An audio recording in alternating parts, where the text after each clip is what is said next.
മാറ്റി നിർത്തിയ ഒരാൾ അദ്ദേഹം സഭയിൽ വരുന്നതിനെക്കുറിച്ച് പാർട്ടിക്ക് അന്വേഷിക്കേണ്ട കാര്യമില്ല. കാരണം പാർട്ടിയുടെ ചട്ടക്കൂടിലല്ല അദ്ദേഹം. പാർട്ടി ഇന്ന് അദ്ദേഹത്തിനെ മാറ്റി നിർത്തിയിരിക്കുക.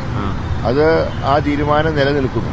ആ നിലയ്ക്ക് ഒരു നിയമസഭാ സാമാജികൻ എന്ന നിലയ്ക്ക് അദ്ദേഹത്തിന് പങ്കെടുക്കാതിരിക്കുകയോ ചെയ്യുന്നത് അദ്ദേഹത്തിന്റെ ഉത്തരവാദിത്വം. പക്ഷെ അത് സംബന്ധിച്ച് യാതൊരു കാര്യത്തിലും പാർട്ടിക്ക് ഉത്തരവാദിത്വമില്ല. പാർട്ടിക്ക് ഇക്കാര്യത്തിൽ ഉത്തരവാദിത്വമില്ല. അദ്ദേഹം ഇപ്പോൾ പാർട്ടിക്ക് പുറത്താണ്, സഭയിൽ പ്രത്യേക ബ്ലോക്കാണ്. ഒരു നിയമസഭാ സാമാജികനെ തടയാൻ പാർട്ടിക്ക് ഇന്നത്തെ സാഹചര്യത്തിൽ കഴിയില്ല. അതുകൊണ്ട് അദ്ദേഹം പങ്കെടുക്കാതിരിക്കുകയും ചെയ്യട്ടെ. അത് പാർട്ടി ചർച്ച ചെയ്യേണ്ട വിഷയമല്ല. പക്ഷെ അദ്ദേഹത്തിന്റെ സഭയിലെ സാന്നിധ്യം പക്ഷെ പാർട്ടിക്ക് അതൊരു ഒരു പ്രതിരോധത്തിൽ അവരെ പാർട്ടിയുടെ സ്റ്റാൻഡ് എടുത്തു കഴിഞ്ഞു. ആ സ്റ്റാൻഡിൽ ഉറച്ചുകൊണ്ട് തന്നെ ഭരണകക്ഷിയുടെ തെറ്റുകൾ ചൂണ്ടിക്കാണിച്ചുകൊണ്ട് ശക്തമായി ഞങ്ങൾ നിയമസഭയിൽ പോരാടും. അതിന് രാഹുൽ മാങ്കൂട്ടത്തിൽ വന്നാലും വന്നില്ലെങ്കിൽ അത് ഞങ്ങളുടെ ഒരു വിഷയമല്ല. അതിപ്പോൾ ഞങ്ങളോടൊപ്പം ഇല്ല. പക്ഷെ ധാർമ്മികത എന്നൊന്നുണ്ടല്ലോ. ഒരു പാർട്ടിക്കോ ധാർമ്മികതയില്ല. കാരണം ചെയ്യേണ്ട ചുമതല പാർട്ടി നിർവഹിച്ചു.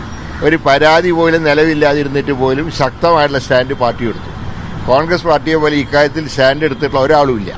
അത് പറയാനുള്ള ഒരു യോഗ്യതയും ഭരണകക്ഷിക്കില്ല. കാരണം സ്ത്രീ പീഡനത്തിന് പ്രതിയാക്കപ്പെട്ട ആൾക്കാരാണ് സഭയിലിരിക്കുന്നത്. പക്ഷെ ഞങ്ങൾക്കത് നോക്കേണ്ട ആവശ്യമില്ല. ഞങ്ങളുടെ അംഗത്തിനെ കുറിച്ച് ആക്ഷേപം വന്നപ്പോൾ പാർട്ടി ശക്തമായി അതിന് നടപടിയെടുത്തു. അതുകൊണ്ട് തന്നെ ധാർമ്മികതയുടെ പ്രശ്നം ഞങ്ങൾക്കല്ല, അത് LDFനാണ്. പക്ഷെ ഇപ്പോഴത്തെ സാഹചര്യത്തിൽ രാഹുൽ മാറി നിൽക്കുന്നതിൽ പാർട്ടി ഗുണം ചെയ്യുക. അല്ല, രാഹുൽ വന്നാലും വന്നില്ലെങ്കിലും ഞങ്ങളുടെ വിഷയമല്ല. ഞങ്ങളുടെ ചുമതല ഞങ്ങൾ നിർവഹിച്ചു കഴിഞ്ഞു.